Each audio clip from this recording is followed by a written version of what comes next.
झूठा सच उपन्यास। उपन्यासकार यशपाल। झूठा सच यशपाल का महत्वपूर्ण उपन्यास है। अपनी प्रकृति में यह एक महाकाव्यात्मक उपन्यास है जो भारत के विभाजन की पृष्ठभूमि पर लिखा गया है। इसके दो खंड हैं, वतन और देश तथा देश का भविष्य। पहले खंड वतन और देश में विभाजन के वास्तविक कारणों, विभाजन के समय की दर्दनाक स्थितियों तथा विस्थापितों एवं शरणार्थियों की समस्याओं को प्रस्तुत किया गया है। तारा जैसे चरित्रों के माध्यम से बताया गया है कि विभाजन के समय महिलाओं की दुर्दशा का आलम क्या था। दूसरे खंड देश का भविष्य में आज़ादी के बाद की स्थितियां हैं, जिसमें एक ओर कुछ बुद्धिजीवियों व नेताओं की प्रगतिशील भूमिका का चित्रण है तो दूसरी ओर सूद और सोमराज जैसे उन तत्वों की भी चर्चा है जो राजनीति और पत्रकारिता को शुद्ध व्यवसाय बनाकर भ्रष्टाचार व बेईमानी के माध्यम से समाज को लूटने में लगे हैं। इनकी तुलना में तारा, डॉक्टर नाथ, श्यामा, पत्रकार कनक तथा इंजीनियर नरोत्तम जैसे चरित्र भी हैं जो देश की आज़ादी का सम्मान करते हुए अपने दायित्वों के निर्वहन में ईमानदारी से जुड़े हैं। विभाजन से पूर्व मध्ययुगीन जीवन, वहाँ के जनमानस का मानसिक गठन, राजनीतिज्ञों के दांव-पेच, सांप्रदायिक स्वार्थों के कारण हिंदुओं मुसलमानों के बीच बढ़ती खाई, देश का विभाजन, सांप्रदायिक दंगे, लूट घसोट, रक्तपात, लाखों व्यक्तियों का विस्थापित होना, उनकी जिजीविषा और संघर्ष, कांग्रेस का शासन, स्वतंत्रता प्राप्ति के बाद का सामाजिक जीवन, विविध क्षेत्रों में चलने वाली धांधली, उच्च वर्ग की स्वार्थपरता, मध्य वर्ग की कुंठा, निम्न वर्ग की निराशा, जनता की जागरूकता आदि, यह सब कुछ झूठा सच में साकार हो गया है। झूठा सच में यशपाल ने देश विभाजन के लिए मूल रूप से अंग्रेजों को उत्तरदायी ठहराया है। उनके अनुसार अंग्रेजों ने ही अपनी सत्ता के लिए हिंदू मुसलमानों में फूट डाली।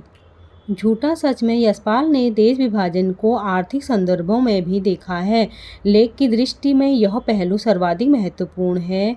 देश विभाजन के मूल में आर्थिक कारणों की खोज करते हुए वे इस निष्कर्ष पर पहुंचते हैं, संपूर्ण पंजाब में हिंदू अमीर थे, ऊंचे पद पर थे, अल्पसंख्यक होने के बावजूद भी आर्थिक, सामाजिक और कुछ सीमा तक राजनीतिक सत्ता उन्हीं के हाथों में थी। लेखक का मंतव्य यह है कि विभाजन की त्रासदी का शिकार सामान्य लोग ही हुए, उच्च वर्ग के लोग नहीं। मुख्य पात्र तारा मध्यवर्गीय किंतु प्रगतिशील सोच रखने वाली आम लड़की। तारा ही विभाजन की त्रासदी सबसे ज़्यादा झेलती है। दूसरा पात्र है जयदेव पुरी, मध्य वर्ग का प्रतिनिधि पात्र, विभाजन के कारण परिवार से अलगाव, आगे चलकर प्रगति करते हुए एक पत्र का संपादक होते हुए विधायक व कई कमेटियों का मेंबर बनता है।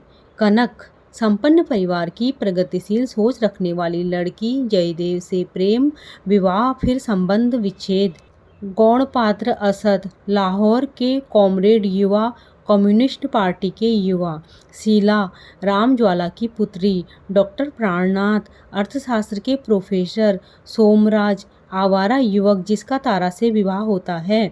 पंडित गिरधारी लाल, नया हिंद पब्लिक के मालिक। महेंद्र नैयर, वकील। करमचंद कशिश, पेरोकार पत्रिका के मुख्य संचालक। दौलू मामा, शरीफ भोला आदमी जो अकारण बकरे की बलि चढ़ जाते हैं। रतन, शीशों का प्रेमी। गौस मोहम्मद, प्रकाशक। महाजन, कम्युनिस्ट कार्यकर्ता। कृष्ण नारायण अवस्थी, यूपी कांग्रेस के पार्लियामेंट्री बोर्ड के मंत्री। मेहर, दंगे में भटकी तारा की साथी। नब्बू, तारा से बलात्कार करने वाले। हाफिज इनायत अली, नब्बू के मोहल्ले के हाफिज। विश्वनाथ सूद, पंजाब कांग्रेस के उग्र दल के नेता व मुख्यमंत्री पद के दावेदार। उर्मिला, पुरी की पूर्व शिष्या, पुरी की तरफ आकर्षण। बंती, तारा को विभाजन के दौरान मिली संगिनी। एसपी, एडिटर, डायरेक्टर, सरदार पत्र। प्रसाद, कांग्रेस के नेता। अग्रवाल साहब, दिल्ली के बड़े व्यापारी, तारा को मानने वाला। पुरुषोत्तम, अग्रवाल साहब का युवा पुत्र। नरोत्तम, मिस्टर अग्रवाल साहब का युवा पुत्र। मिस्टर रावत, सचिव, गृह मंत्रालय। PS गिल, विभाजन का दंश झेल चुका युवा। निरंजन चड्ढा, मर्सी का प्रेमी। माथुर, पुराना दोस्त। जया, पुरी और तारा की बच्ची। सीता, तारा के मोहल्ले की लड़की। पूरणदेई, सीता की माँ। डॉक्टर श्यामा, डॉक्टर और कांग्रेस की बड़ी लीडर।